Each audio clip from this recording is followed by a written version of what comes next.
আসসালামু আলাইকুম। আজকে আমি ধানের জমিনে আসছি, দেখতেছি ধান ইনশাল্লাহ কেমন হয়েছে। তো দেখলাম ভালোই হয়েছে, মোটামুটি ধান কোনো খারাপ হয়নি।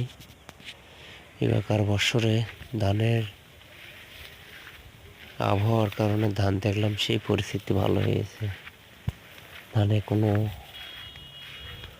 পচারি লাগেনি বা এবং পোকা লাগেনি। ধান আনলে যদি এরকম যদি যায় সবার জমিনে, ইনশাল্লাহ বিঘা প্রতি আপনার জমিনে ধানের ফলন আসবে নিম্ন হলেও 20 মণ, আর সর্বোচ্চ আপনার 25 মণ ধান আসবে ইনশাআল্লাহ। কারণ মোটামুটি যেভাবে দেখতেছি আমি ধানের, তাতে তো ধানের ফলন অনেক হবে। এত সুন্দর ধান আমি কোনোবার দেখিনি, কিন্তু এবার আমি চাষ করছি, ইনশাআল্লাহ সেই ধান হয়েছে আমার।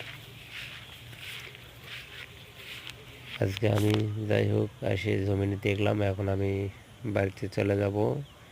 তো গাইস, আপনারা সবাই ভালো থাকুন, সুস্থ থাকুন। আমার এই জমিনটা দেখে কেমন হলো সবাই লাইক